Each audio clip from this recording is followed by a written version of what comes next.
Crunch time, coming up big when it counts.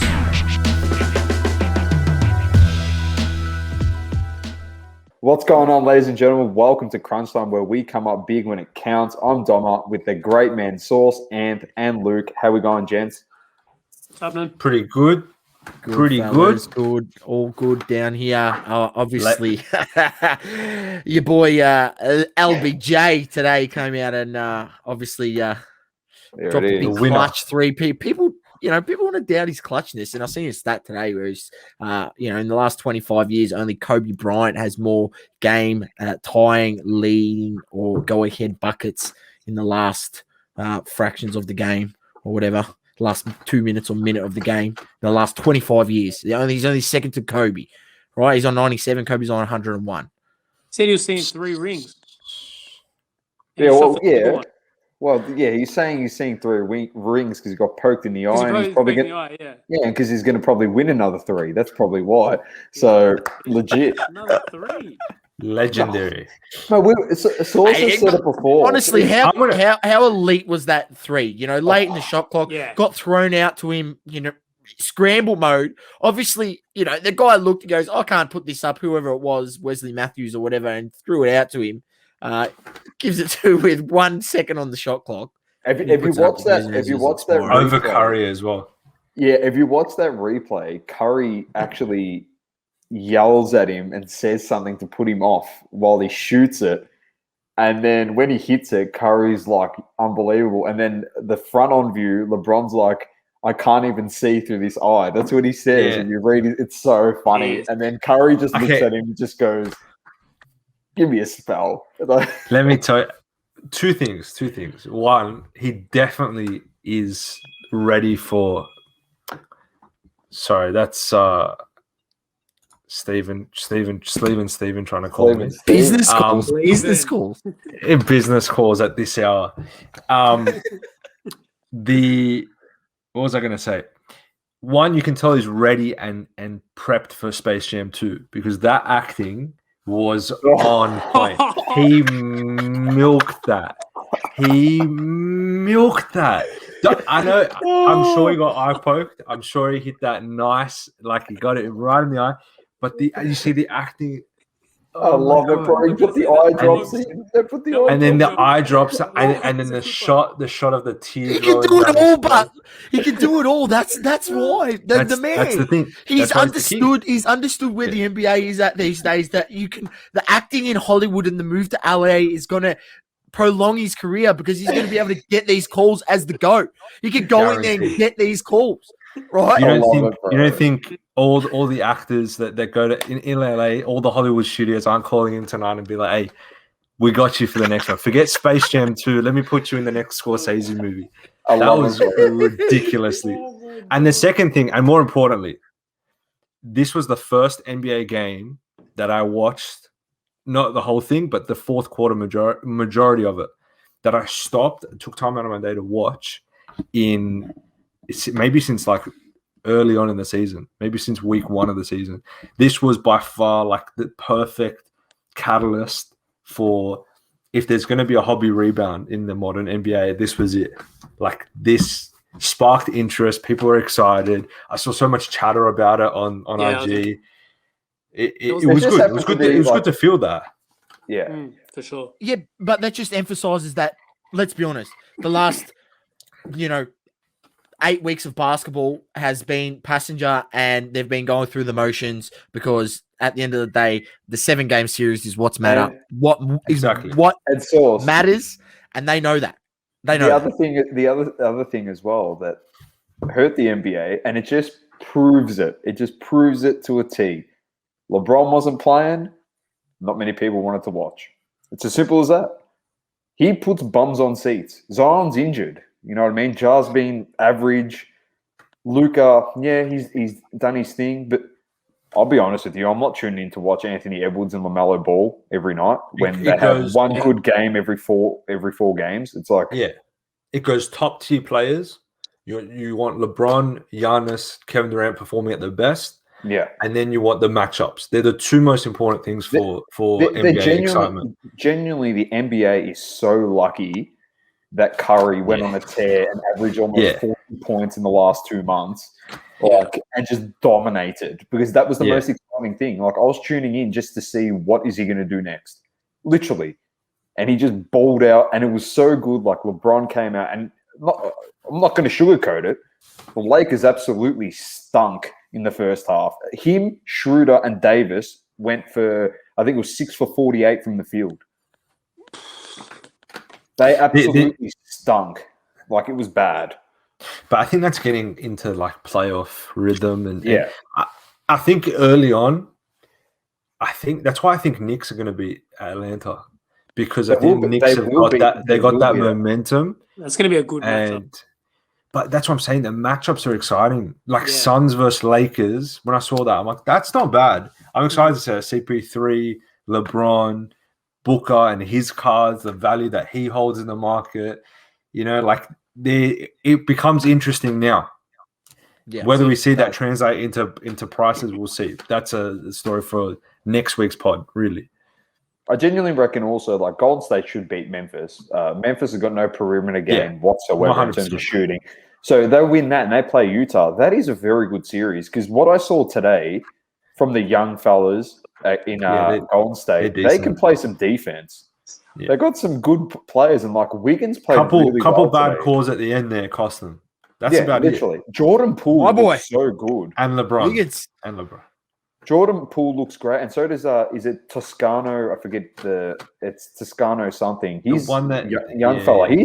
He can ball as well. He bottled it up at LeBron, the end, man. Yeah, he did. But he guarded LeBron, and like LeBron tried to take him, and he was up for the challenge. LeBron's just LeBron in the end of the day. But they got some talent there. And what's his name? Mark Jackson made a good point. He goes, this team, as fast-paced, young, get another like next year's season under their belt. Like this season, they've learned they're going to get better next year. They play fast-paced basketball, and then they get Klay Thompson comes back in this team. This team could be very deadly, very deadly next season. So I don't know. We wait and see. I'm excited. He's probably Klay Thompson at the moment in terms of like NBA is like top 5 favorite player for myself. Yeah, maybe even pushing top 3 favorite player. Going back a little bit. Going back a little bit to what you said, Jordan Poole was, when Curry was injured for a bit, he had a good little spell there.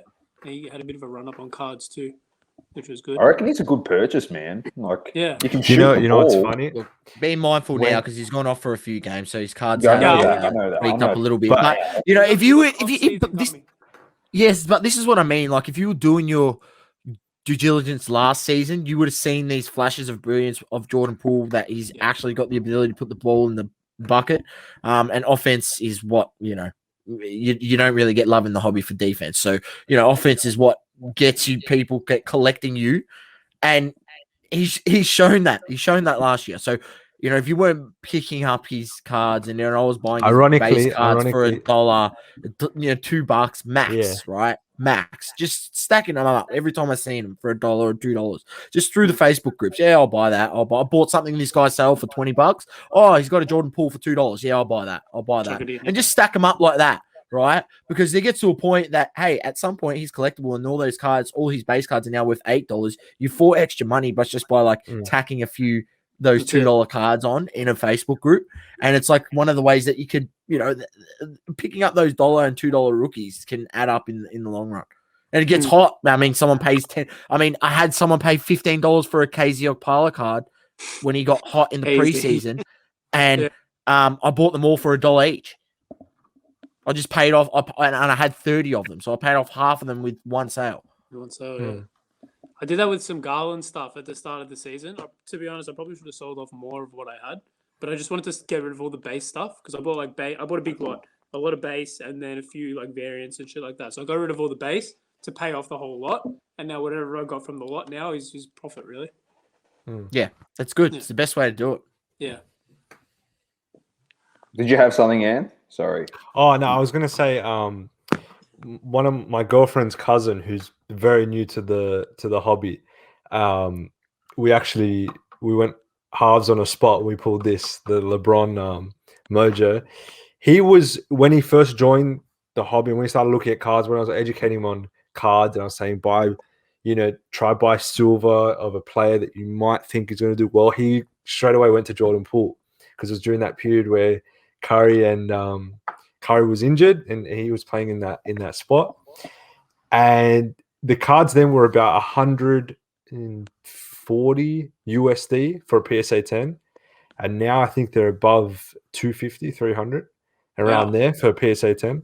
But it's just funny. It triggered a thought in my memory. Like, I missed the boat. I should have bought one. Really, I should have bought one for him. I never got around to doing it. Shout out Gina.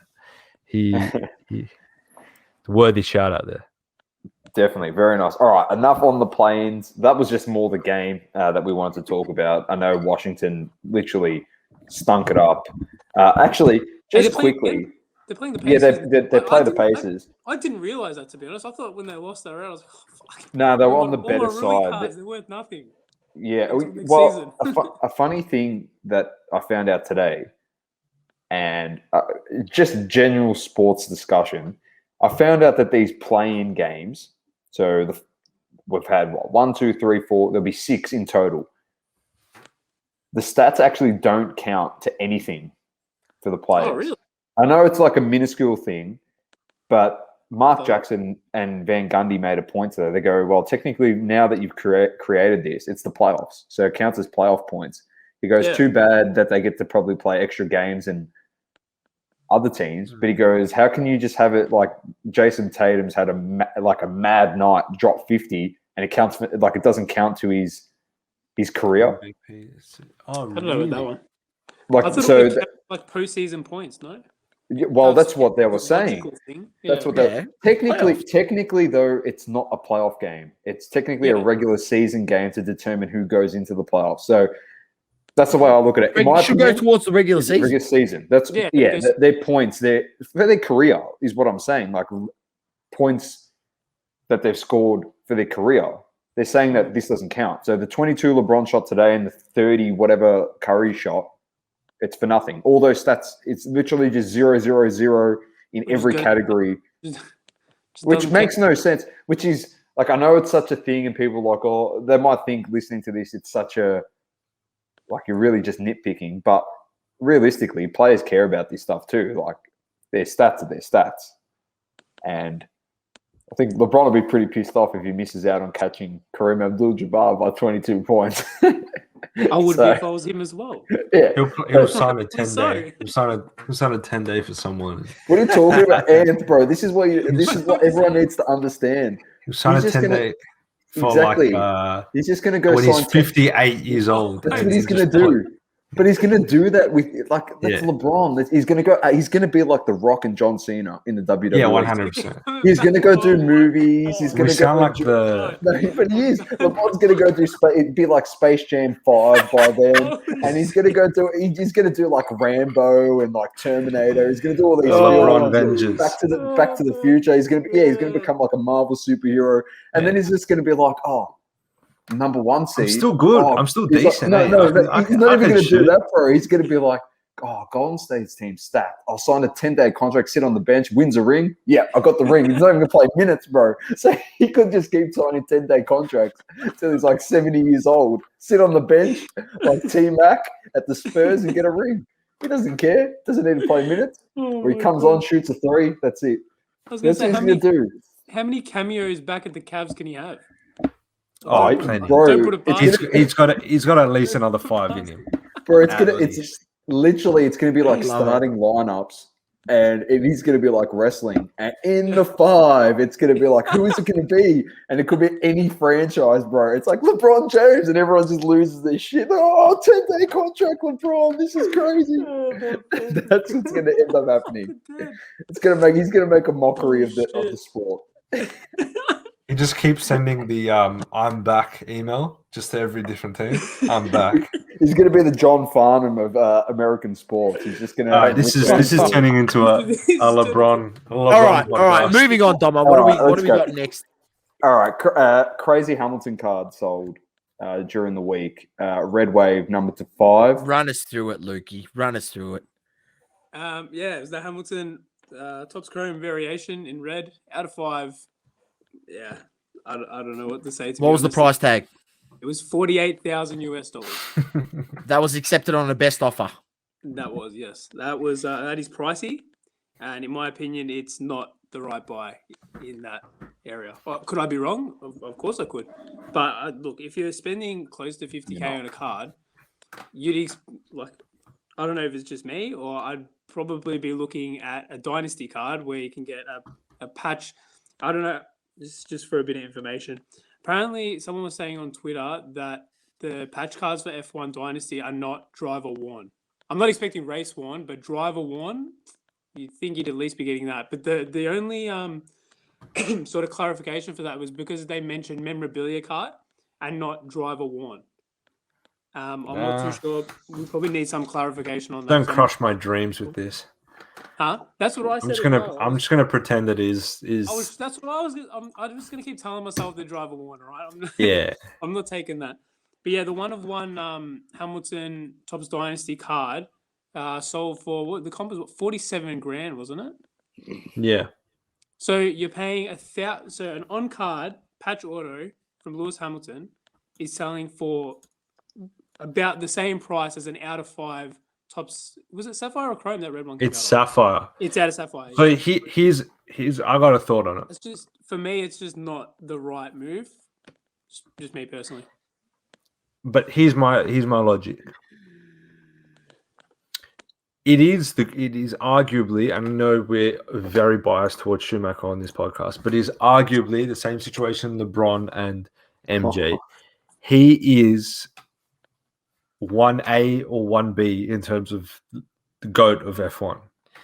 And then when you factor in how much money F1 has in its fans, in the money spent at races, in my brain, I look at that and I'm thinking, okay, this is someone who just found out about the hobby, or could be seasoned vet, but I think it would be someone that just found out of the hobby, has a lot of money, where this is like a drop in the ocean type of thing.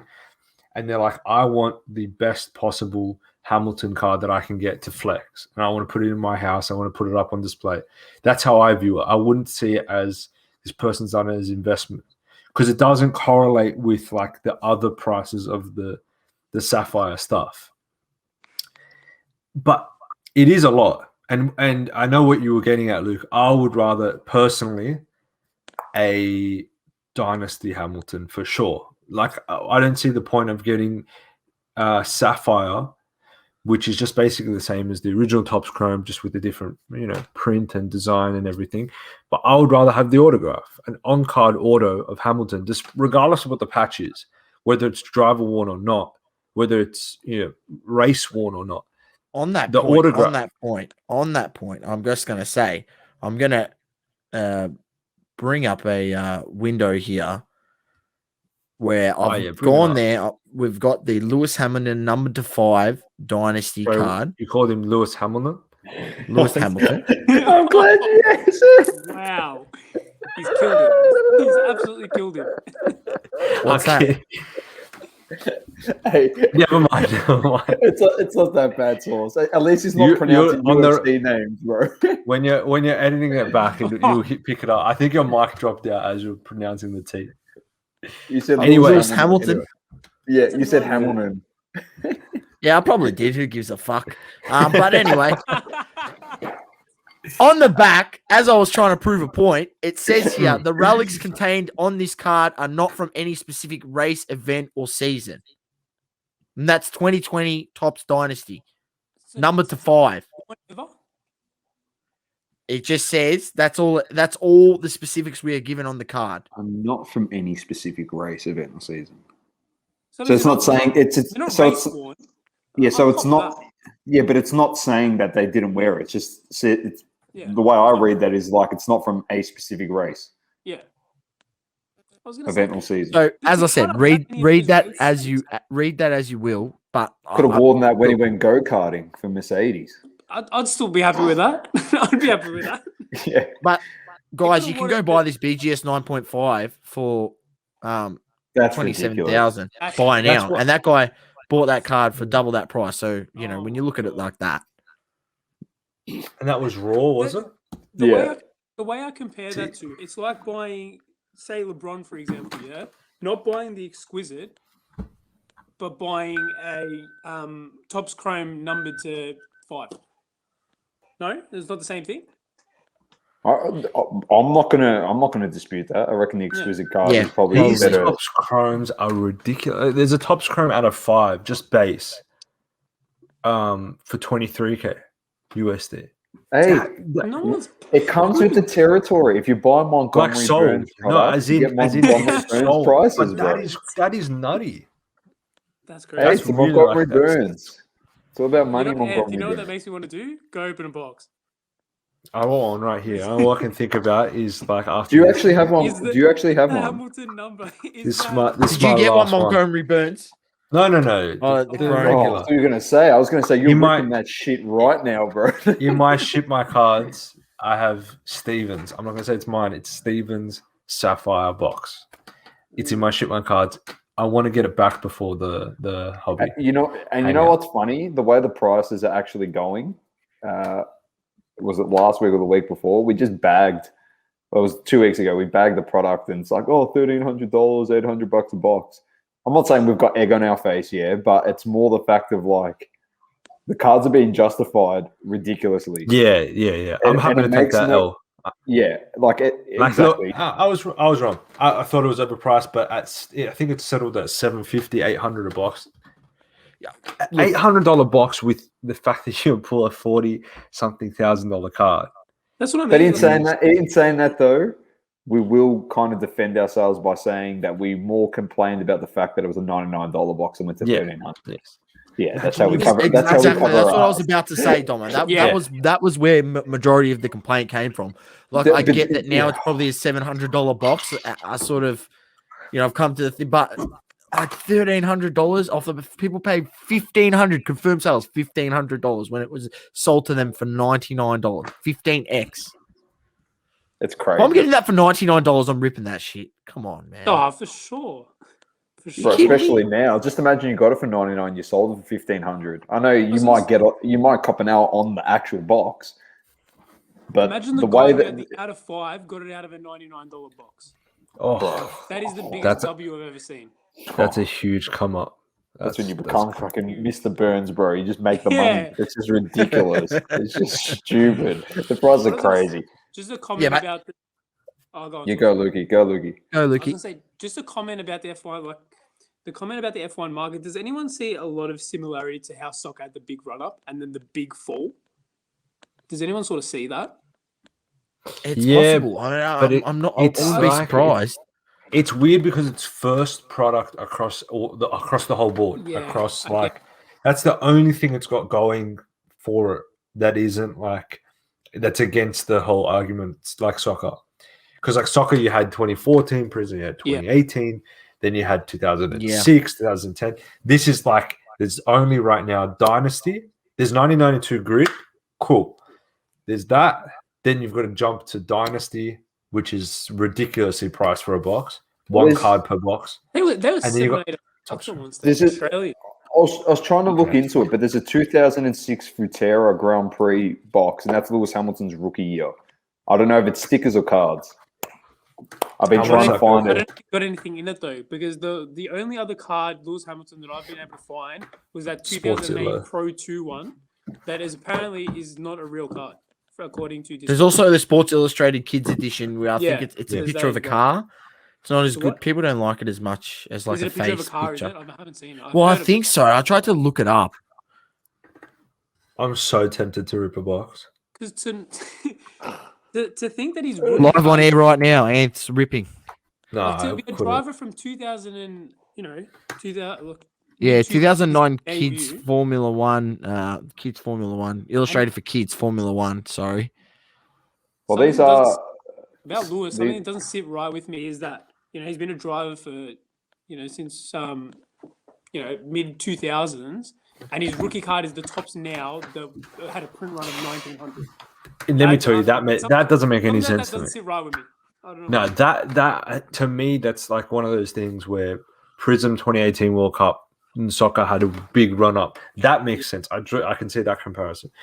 I would rather have the Topps Chrome any day of the week than that Topps Mirror. And that's why I wasn't buying that Topps now, because I'm like, when Topps Chrome comes out, this is going to be worth nothing. And God, I was wrong. I was very wrong. No. That was a big mistake. But all right, let's move on to something else that popped up today. We'll briefly touch on it. We can get into it a lot. It depends. But NBA Diamond authentication. So the premise behind the company is that they actually grade raw cards.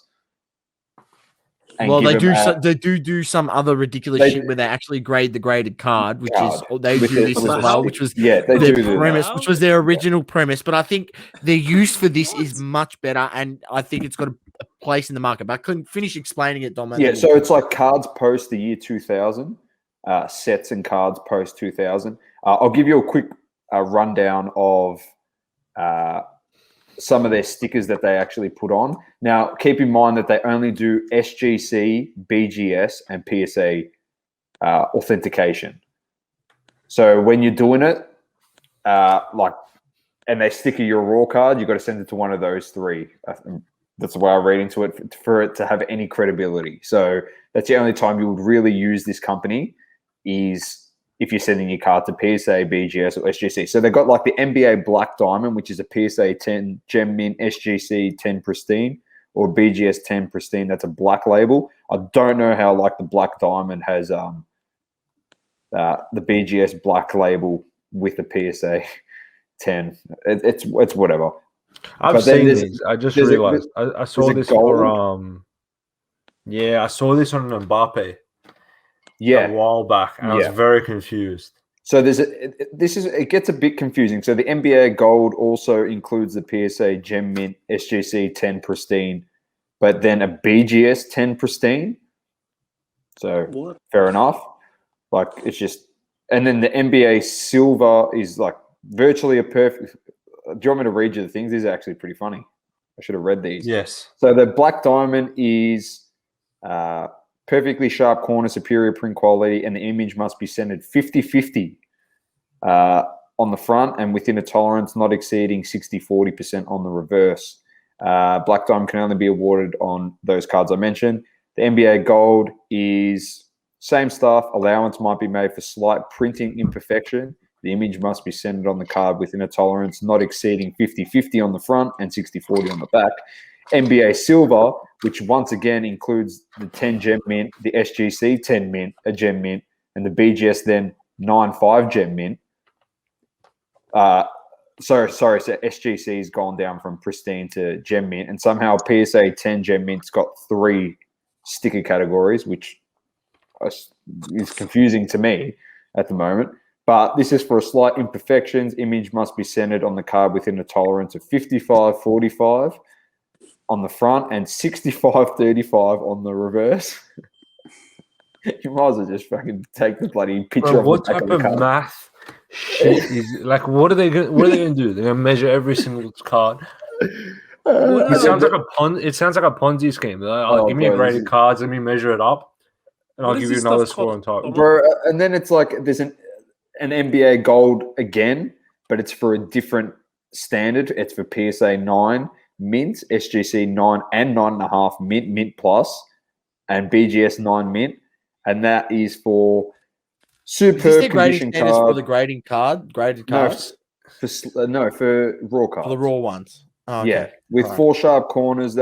So this is the thing where it's like they look at it. I would literally give my cards back. Give me that. Give me those cards back and walk away. If your cards fall within this sticker, then it's like this is what it would be graded if you sent it to those 3 companies. So it's like approximately 55-45, and then the back's even better. This is a good one for you, Ant. 75-25 on the reverse. The card will. What's that get? A PSA 9, Luke, for a 75-25 on the back. So. What I want to know is, you know what they should do? Here's a little. I was going to call it that. Here's a PSA to NBA, but that's too punny. Here's a little tip for. Is it NBA? NBA, yes, NBA. NBA. Yep. What I would do is I would offer a money back situation or a portion of your money back. If I give you a black label or gold, whatever, and I can't guarantee that you're going to get that from PSA, you're not highly confident, then no one should be paying for that service if only it's going to come back and it's going to be a worse grade than what you just told me it's going to be. So you get something appraised, and then there has to be something in there and for that. What's the incentive? I don't get it. No, there's not. No, you probably tick a box when you're submitting the cards and waiver it that we don't 100%. Guarantee this, that you're going to get that grade at the other end.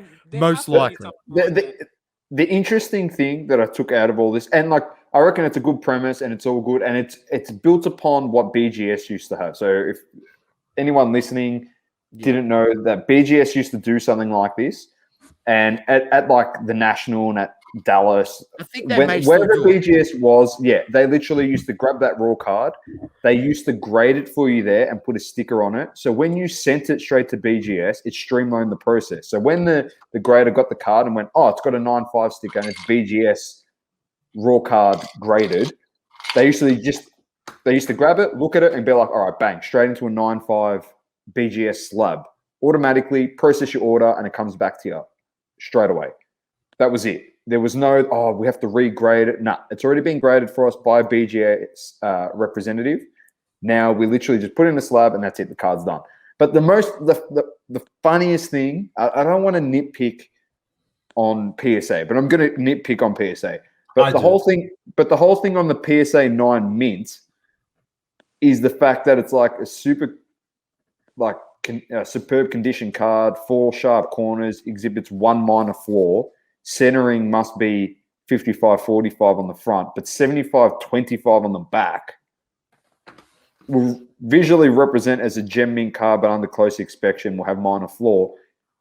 But then I go up to a BGS 9.5 and it's a 65-35 on the back. So you're saying, why is there a difference in like the standard between a PSA?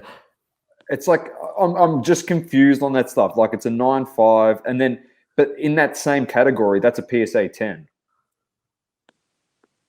Yeah, but where have they got these, measurements from? Like, have they done some research, data research? Have they looked at graded cards, or gone over a bunch of graded cards and measured these out and created data so that they can come up with this? Like, look, there's a lot to.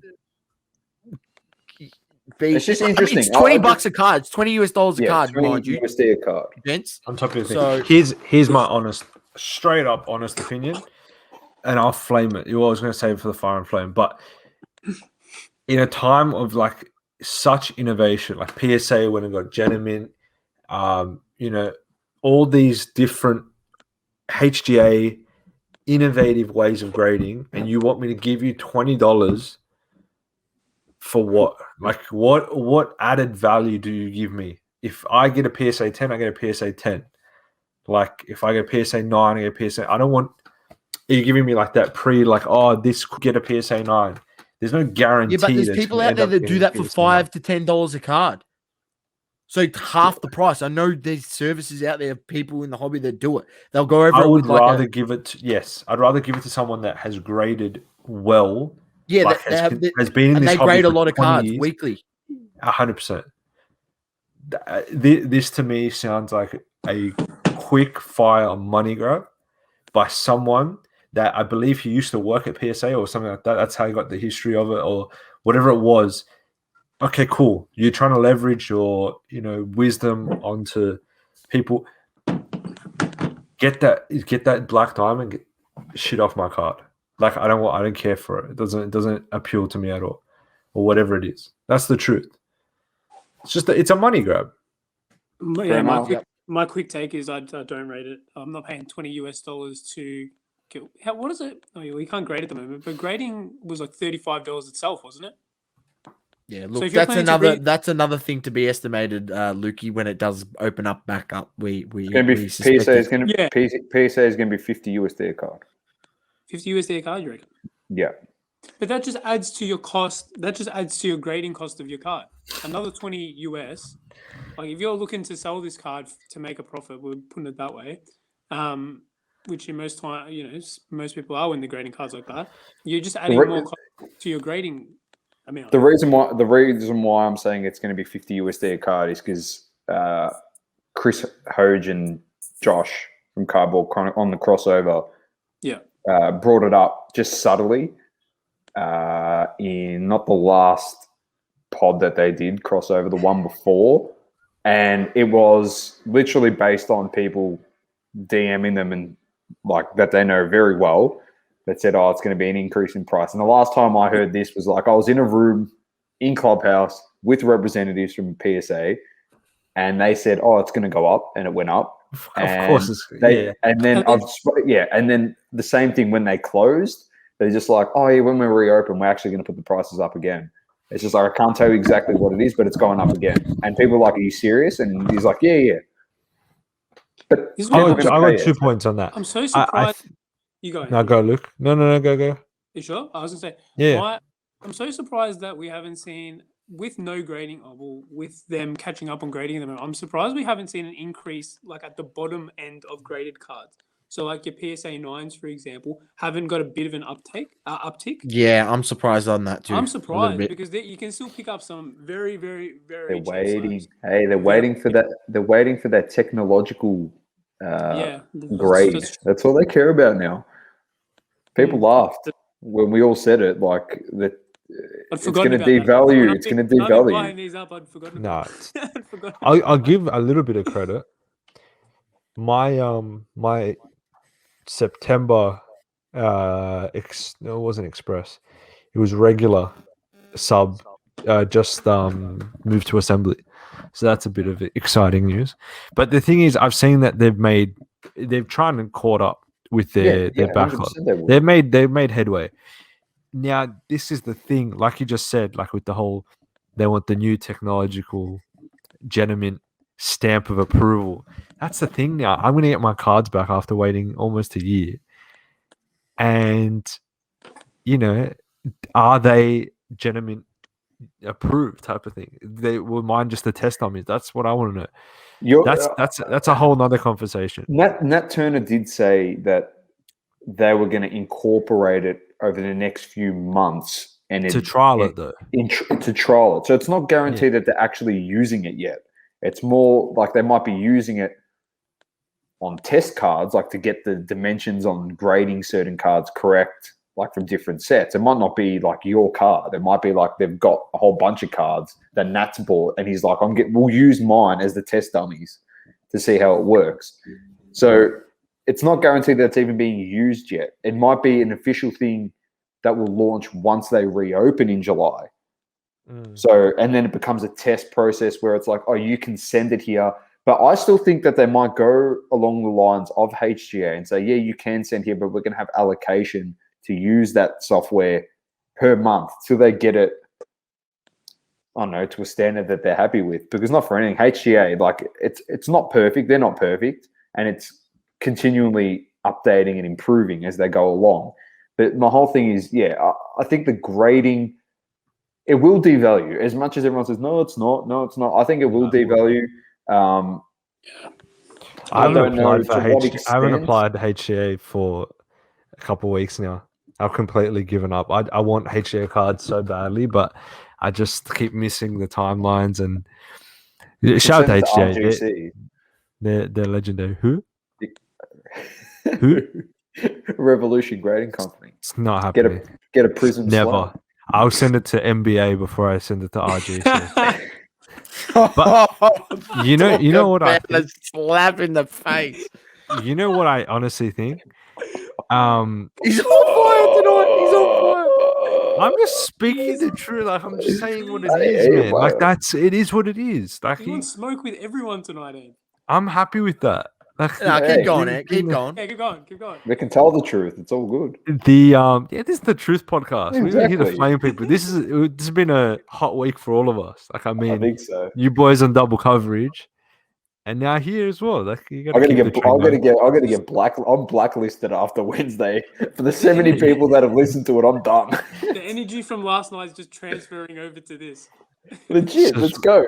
Keep flaming people. What I was going to say was that wasn't really meant to be a flame, but it was. He's got the Banyan too. I have a feel. This just popped into my head. The timeline from when the card market started to decline, and we're in this natural correction right now. Like, no one's made posts on it, and I've been hesitant to make posts on it, but I will.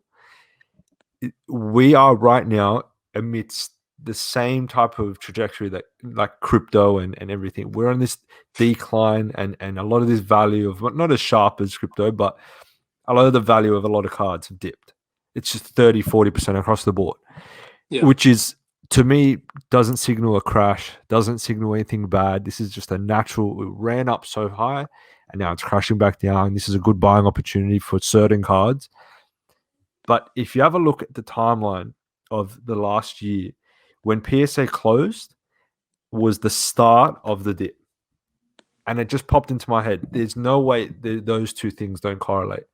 When PSA closed, it was Prism launch week, Prism launch day, actually. And then there's less cards graded, but there's also, I think there's a bit of like the hype was pulled. Someone pulled the rug from under us. And by not having PSA there to send your cards to, which majority of people did, I would say 80% of people wanted to send to PSA, you're not also looking forward to something returning.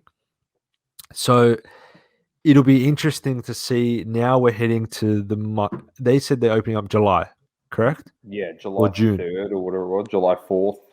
So July is going to be a very interesting month, and I have a feeling. My hunch is that we're going to see prices tick up with the playoffs, tick up again with more sporting events like in different areas, Euro, Wilder, Fury versus Joshua. Different key sporting events are going to make these little incremental ticks, and then you're going to see PSA come back. Despite it being $50, it's going to shoot up, and it's going to keep going up. That's how I think it leads into next NBA season. The other thing I think it may even do is like increase the value of these base cards, as much as people think like, oh, they're pricing it up so we don't send that shit there.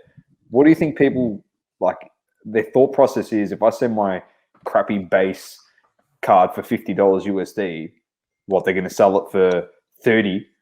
They're going to price it higher, so the value of those cards are going to go up. That's what's going to happen. It's going to the same thing's going to happen again. But if that premise is true, then the previous cards that were graded for $12, $15 a pop, whatever, should have gone up. And like that's what brings it back to Lukey's point, where he's saying like these cards are still super low. Like, I mean, I understand, look, and I get it, like, but there's also colored variant cards like PSA 9s you can go pick up of rookies for $30, right? If it gets the $30-$40 max of like, a low end rookie, might not be a prism, but it might be like an optic purple, or it might be a mosaic green or something like that. Who knows, right? But it's still not a base card, so it's still more rare than a base card at least, right? So you can still go get them, and the price really hasn't moved in it. Do we see that needle? I mean, I spoke about it a while back where I gave it as my play, where I think the needle would move on that stuff, but we really, that is still yet to be seen. Like, I mean, they might have across some cards, but in terms of like the price increases at PSA having a direct correlation to those cards on the market and affecting them and their price levels because the grading is higher, I haven't seen it. Like I haven't seen it yet, and I don't know if it's going to come or if it is still going to come. Like, I don't know. But it's just like something that I thought about that would possibly happen. It just hasn't. So a lot of people did.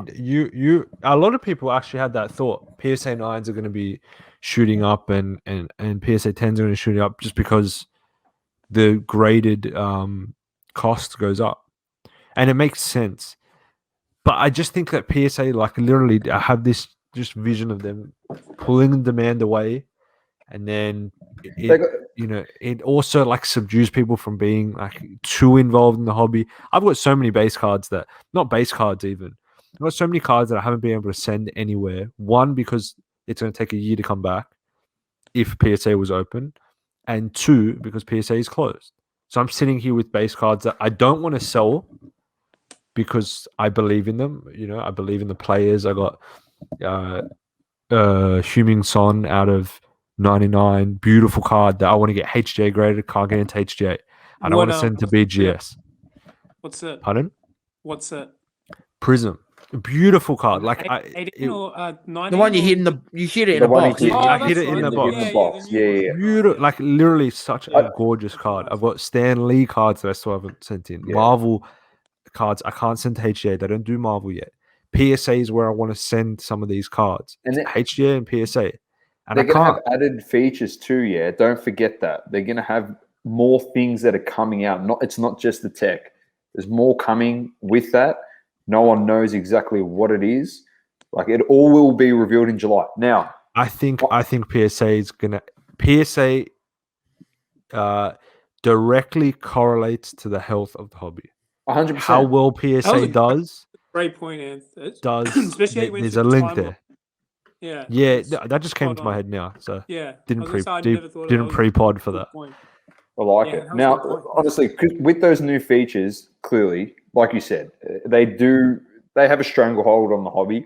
Now, I don't call people out on podcasts. Like, sometimes I do. But, With the exception of right now. yeah, nah. If you're listening to this, because you're going to get tagged, and let's not beat around the bush. You're probably not going to come on our pod because you probably have, let's be honest, you've heard definitely what Source and I have said about PSA. All right. That's probably why you've declined that many times to come on our podcast. But if you would like to come on, we'd be giving you a fair go. Just come on, Double Coverage family, Collect Connect family, Mars Sports Cup. If you don't want to come on with us, sit down with Ant, sit down with Luke. Don't care. We'd love to actually understand what type of things are running through your brain, obviously as a business owner, but also what's to come for PSA. I know you dropped a nice Genamint on LTB, which was awesome, but we do know there's a few more things coming. You've hinted at that stuff. So it'd be awesome if you come on and sit down with Ant or Luke. You don't have to sit down with us. we do ask them. We'll be nice. Yeah. I won't be nice. Why would you say that, Ant? Don't rule me into being the nice guy. Bro, sit down with Luke if you want to hit the nice sit down with guy. Luke. No. Luke You tell him it's gonna be nice, Ant, and then he comes down and then you roast him and it's all good. Yeah. Strategic. I don't want to get hung up on Nat Turner. Nat Turner singing across from me, asking one harsh question, he hangs up, and then not gonna lie, it's me. That's all right, bro. And do you think it'd be sick? It'd be sick if he hangs up on you? Yeah. Imagine that clip. I'm happy to ask him the easy questions and the tough questions. Just look, Just DM him. The nicest thing, I think, great content for the whole hobby would be Source Doma as the referee. You have to wear like a Foot Locker thing. You got Source in one side and Nat Turner in the other. I'd love to be on StreamYard at the bottom here in the audience just watching it. Yeah. That's what I want. Nat, seriously, come on. Just sit here and just listen. Anyone that listens to this, go at each just other. honestly, it's not an unreasonable question. Just go DM him and get it. Like, honestly, just say that we think you should go on this podcast, whether it's our one or on Crunch Time. We don't care. Everyone just DM him. This is what we want. I'll do what you said, Ant. I will go invest in a referee top and I will sit there and I'll let Source and Nat have a healthy discussion. Very healthy. I might have to mute Source a fair bit, but a very healthy discussion. Look, I think there's ways to go, and it wouldn't, to be honest, at this point where their market has gotten themselves. I mean, I'm happy that they're now taking it serious by adding AI or software to help grade with the cards, because that's the way, like that's the future. Yeah, like it makes more sense, and I think by doing that, now that the premium that those cards are going to hold, I think it's worth it, right? It's worth it. We've seen all horror PSA 10s given out. You know, how can this card be a $3,000 card as a PSA 10? And you look at that PSA 10 and you go, what was the greatest smoking that day? Right? So I think with this, you're not going to get those howlers like that. You are not going to get those howlers. And that's that is beneficial for the hobby. And if their slabs have a premium because their marketing has been elite over the last 3 years, like, credit to them, right? Credit to them and what they've done, and, word around that they built their market by handing out 10s, which is maybe was part of their market plan. But the fact that they're reeling them back in, and if that case means that the technologically graded cards have a more premium than the previous graded cards, then so be it. But it's better that this is happening than, old mate Joe, grading after a big night down at the pub the night before. So who knows what goes on in the grader's mind? But I think it's better for the hobby. It is better. Nicest thing you've said about PSA. That was actually very well worded. It's the truth, though. Everything Source said there is the truth. They've been making progression, so I'm here's going what I want to to flame say when it's time to flame, and praise when it is time to praise. And I want to double back on that as well, because it is 100% just to echo exactly what Source said. PSA, and I love PSA, to be fair. I've only ever graded with PSA, despite having not gotten my PSA cards back from any submission. But that's a different point.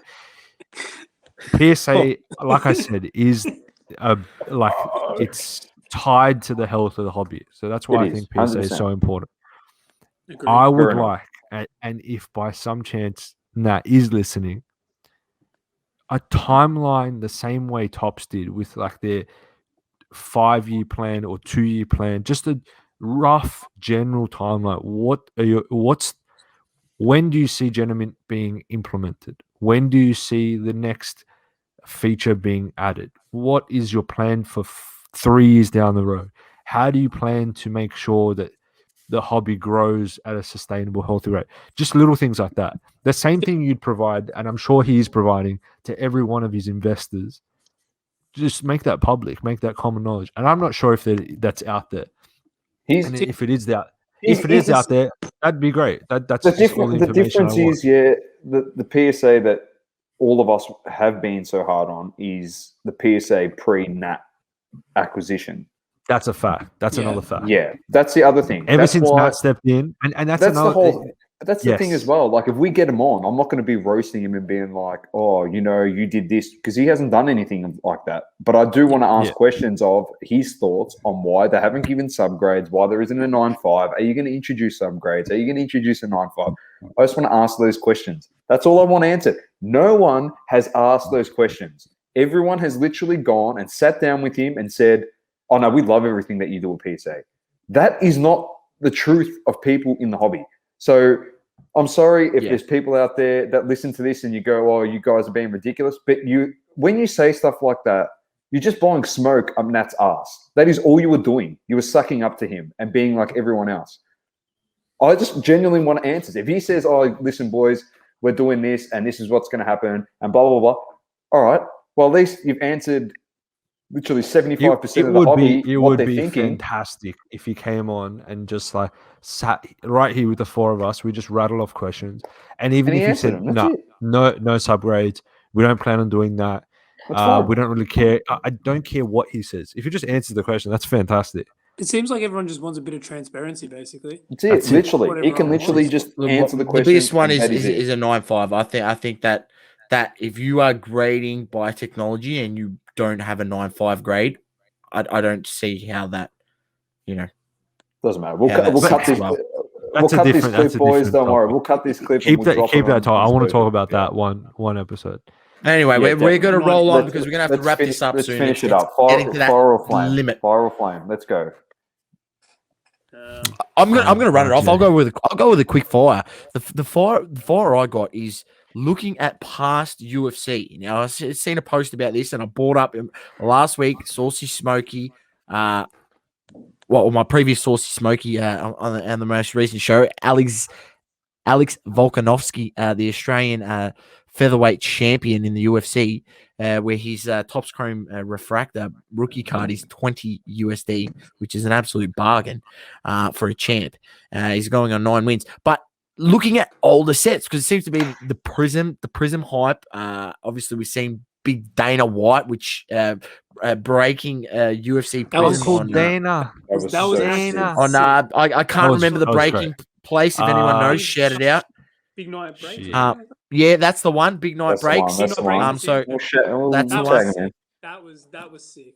Shout out to them. That was fantastic. that was awesome. That's definitely a fire, which I'll add on top of this. But it's just looking at older sets from the Tops UFC when they had the license, because I seem to feel that there is opportunity in those sets at this point in time with so much attention on the Prism UFC, first Prism, the whole jazz of Prism that creates hype. We've seen it with every freaking set, every sport that has a Prism set. There's hype, right?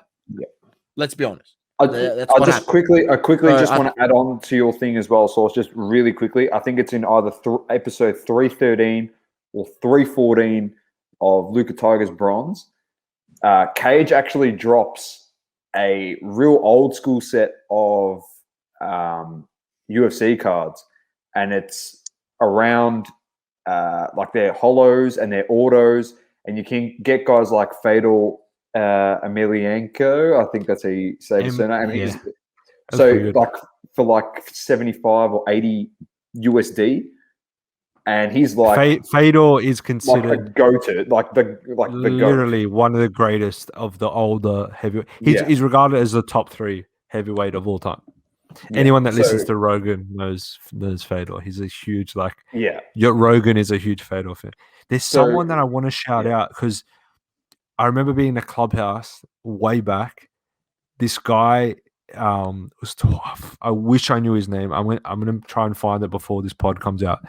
He was educating a whole room on UFC cards and the chronological order that they came out, why Connor's rookie year is so expensive, not just because of Connor, because it's a short printed year, and the years before that with GSP's first auto, and all this, a wealth of knowledge. And his page was amazing. I have to find it. What's the first set of UFC cards? Like the very you find it, we'll tag it. 2009, I think. Yeah, I'll find it. It is Topps Chrome. Yeah, I think it is Topps Chrome. No, not Topps. It isn't. Wait, are we talking about first UFC ever? 2009. It's not Topps Chrome. It's called Knockout, I believe. Don't quote me on that. But there's Knockout. There's Bloodlines. Topps Chrome didn't come out until 2017. Which is the first one made by Topps? Sorry. Made by Topps. Is what I'm asking. No, there's the 2009 ones. I think are Topps as well. Okay. Topps Knockout, Topps Bloodlines. Yeah. But there's so many interesting things in UFC. There's UFC, the red autograph. I've made a post on this, and we use that post as just to educate. So Conor McGregor signed 15 of his cards. It's 2010 Knockout. What's Bloodlines then? 2009.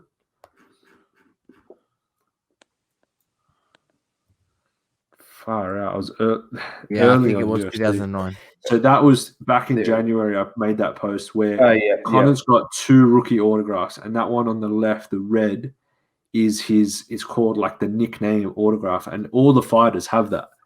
That's sick. It's very, very rare. Some guy at one point in time I remember looking it up on Blowout or one of the forums because I wanted to find that card because I knew that card would blow up. Someone had 30 to 40 of the red ink autographs across all the fighters and everything.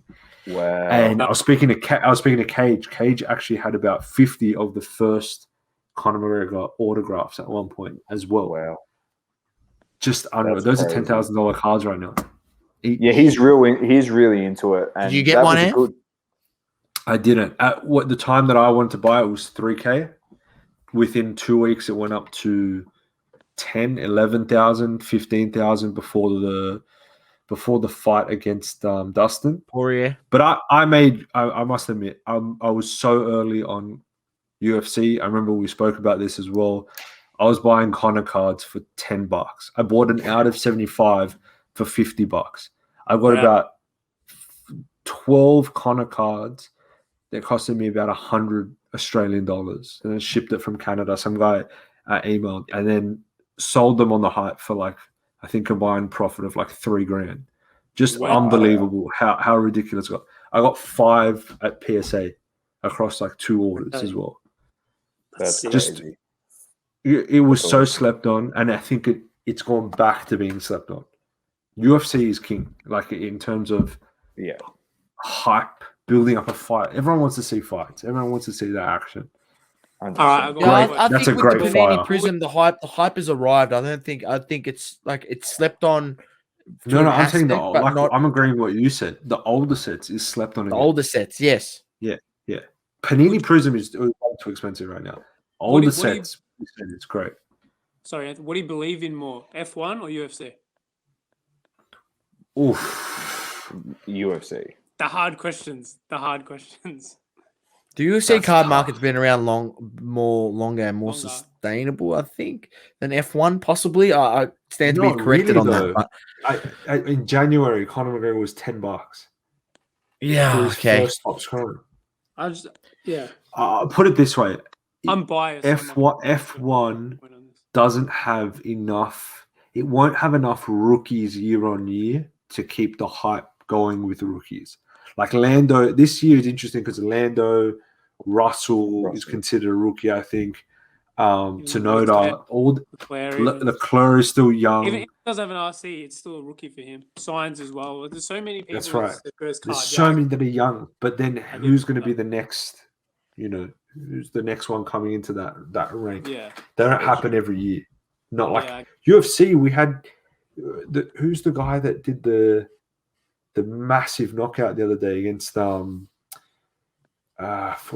what his name in the light heavyweight division? Oliveira. Huge knockout. Oliveira. No, with the hair.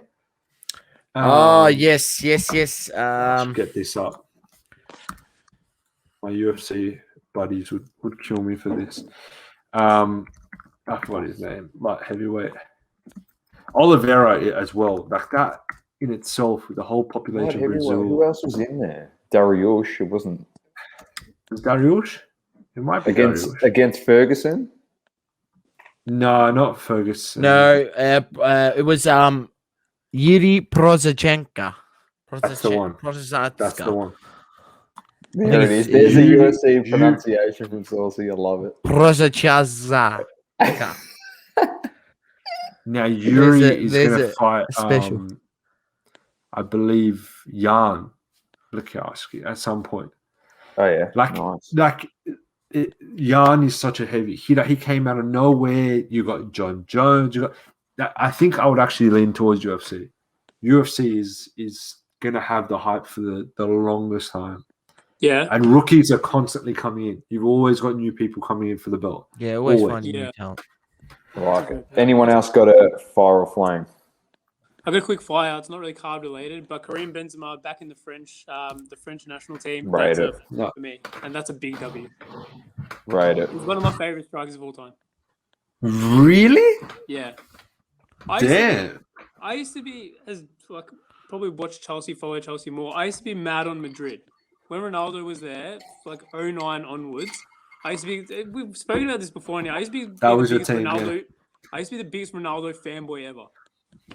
Like legit. Yeah. And that's why he was next to Ronaldo. He was just the king. Always rated him. Yeah. I'm gonna also follow suit on that fire and go Juventus, winning the cup.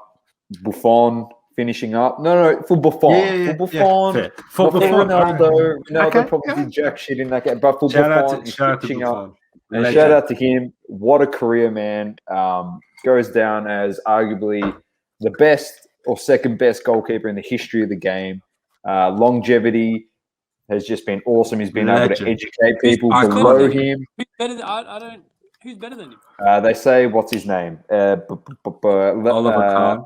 No, Levy Ashen. Kepa's better. No, Levy Ashen. Oh, yeah. Who played against Farmers. So, and they go. But anyway. Buffon to me is the epitome of like, now we're just throwing shade on everyone. Buffon to me is like the most iconic, like such an iconic Italian. He's like beast, just man. The long hair, the short hair, the swagger. But yeah, just shout out, like that's my fire. That's a good fire. We're running long, so I'll just keep it short and simple. Anyone else? I'll do a quick one. I did a break for Mosaic La Liga and Serie A. Apart from the quality control from Panini was disgusting. I was very. I've heard that. I've heard that. Oh my god! First of all, let's open up with the flame. The quality control for those cards was disgusting. Disgusting. Like I would send them all back. Well, this is where it brings it back to once again, and I don't want to rant again, but like $700 a box people are paying. $700 a box, and that's the quality control you're getting. And this is what I mean. Better. Panini don't have the quality control. Like but they're not selling that as an intention of a $700 box. That's a $250 box. That's the quality control you got. You didn't get you're not getting quality control of $700. So if you actually like imagine you pull a big order and it's scuffed as hell. Right, you pull a big Maradona order and it's scuffed as hell, like, and you're getting that quality control. Like, it's not worth the $700. Like, this was meant to be a fire, but I agree wholeheartedly because some of the cards were you'd throw them in the bin. It looks like someone has like scrubbed them on the pavement outside. But I watched Cherry's breaks; it was the same. I was gonna say one. Aside from that, the two cards were stuck together. Like literally stuck together. You pulled them apart, it was like glue on either side. Yeah. I saw that as well. Yeah. Go on. The amount of rookies that they threw in across both leagues was very well done. They basically took all the rookies that they possibly could find and threw them in this. And the cards, when they are in good condition, are beautiful cards.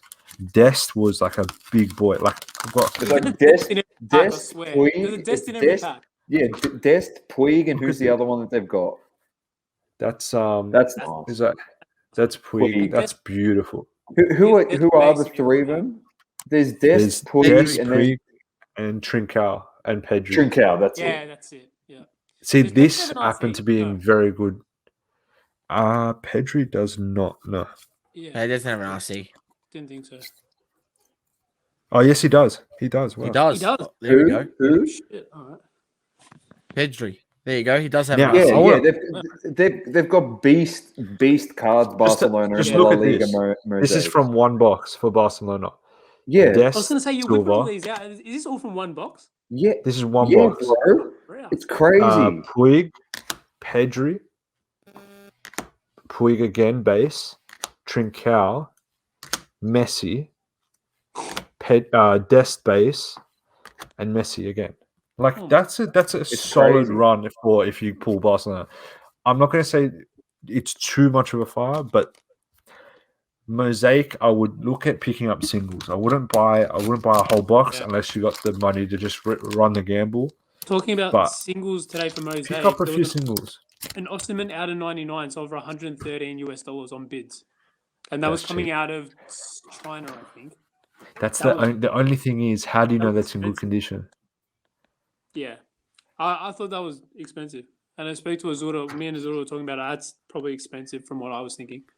But out of 99, that's out of 99. It's a color match as well. But I didn't think it'd be that much. I thought it'd be maybe which player? Osimhen for Napoli. He's decent. He's not quality, but he's decent. Come on, man. I'm going through my head. I'm going who? Yeah, he hasn't played. I think he's played probably 20 games this season. 10 goals in the league. I'm pretty sure he's like 20 years old. He's very young. He's very good. Came from the just quickly. I got one more quick fire. Striker, yeah. 10 goals. I got one more. Have you got it? Nigerian. Yeah. Yeah. He's 22 years old. Right footer. I got the stats, brother. Go quick fire. I've got one more quick fire, and we're gonna wrap this up. And it's just on Azuro. Quick fire. I'm gonna give him a nice plug on here. Carnival Breaks. If you don't know about it, look it up. Get involved. Different way of breaking cards. Awesome way of doing it, and just a big shout out to him. I think he's on right now. He is on right now. What do you reckon? Look. Shout out to him. Yeah, bro. 100%. Yeah. Shout out to Azuro, man. When we spoke about it, because he reached out to me about my break, and then I just go to him And then he started talking at random about his break. I'm like, you do breaks? Yeah, And but he showed it That's to what- so me, I didn't and know I'm about like, We'll talk about something else. and then I'm like, why have I never heard of this before? I told him, I said, post that on Instagram, and I don't think Yeah. anyone knows about it. And then he posted it, and We everyone joined. talk- We yeah. all joined. I looked at We the list talk- of who joined Yeah, this I week, know, and bro. all All of us. us are in it. It's really a good way of doing it, and it's 100%. not too. It's not too like money intent. It's not the traditional breaking way. And as someone that like now I'm doing breaks, but I'm doing it very close friends and family because I don't want to jump up the prices to the max and have to pay for shipping and everything. These are all friends that want to get into cards. It's also a way for them to get into cards. But if you want to just have fun, carnival breaks, I think I rate that. And you walk away with something all the time. And That's honestly, right. we do talk about him a lot, whether it's on our podcast, on here, Yeah, he's a good guy. just in general, ripper guy. And we've put him in our stories before and we've called him the GOAT, but we do that for a reason. He's very, very, very educated on the hobby. So it's just this hard work and respect to him. Carnival breaks. On football. On football. That's it. Yeah. So definitely go look City for it on Art Facebook number and one. get in. Yeah. My That's Italian insider. Italian insider, bro. That's it. All right. Very nice. Fellas. Good stuff, boys. This Thank was you very good. much. Once again, it's been crunch time coming up big when it counts. It's been Saucy, Ant, Luke, and myself. And peace out. Peace. Thank you for tuning in to another episode of